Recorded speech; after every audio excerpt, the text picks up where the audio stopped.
চ্যাটটা যে দেখবেন বাংলাদেশে কত বড় একটা ফুটবল ক্রেজি নেশন আজকে আপনাদের দেখাই তো। এর আগের বারে যে এফসি এশিয়ান কাপ কোয়ালিফায়ার্সের ম্যাচ ছিল বাংলাদেশে, সেগুলোর সাধারণ গ্যালারির টিকিট ছিল মাত্র 400 টাকা।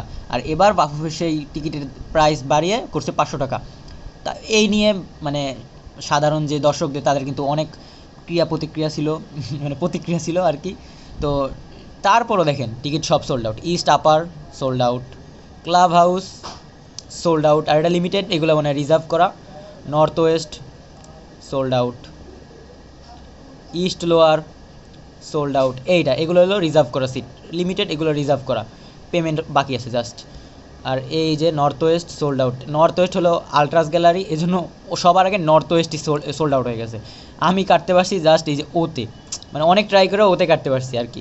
আর এই রেড বক্স এগুলো হলো ভাই একটু আগেও দেখছি রিজার্ভ, মানে এগুলোর জন্য বাফুফিকে ইমেল করতে হয়, আর পরে এগুলোও সোল্ড আউট হয়ে গেছে।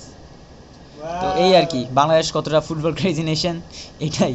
মানে দাম যতই ভাই, আমার তো ধারণা যে মানে এই যে এই ম্যাচের জন্য যদি 1,000 টাকাও যদি নির্ধারণ করতে প্রাইস, তাও মানুষ মানে সব সোল্ড আউট হয়ে যায় তো 10 মিনিটের মধ্যে, তাও টিকিট কিন্তু মানুষ